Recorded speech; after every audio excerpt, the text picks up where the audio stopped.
நண்பர்களே, இந்த பாடியநல்லூர் திருவிழா சீரீஸ் லாஸ்ட் வீடியோ தான் இது. நாங்க கட்சியை வந்ததோட ஒரு ஆளுக்கு என்ட்ரி 80 rupees சார்ஜ் பண்றாங்க. இது உங்களுக்கு டிஃப்ரெண்டான எக்ஸ்பீரியன்ஸ்லாம் தரும்.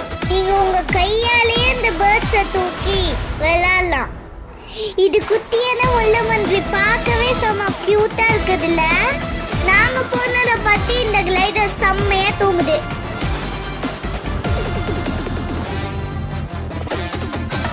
இந்த முள்ளமன்றிய தொட்டு தூக்கி கொஞ்சி அடுத்தது நாங்க பேர்ட்ஸுக்குள்ள எங்க கையாலேயே குத்து குத்துட்டு அப்புறம் கடைசியில தான் வந்து சேர்ந்தாரு விநாயக். விநாயகர்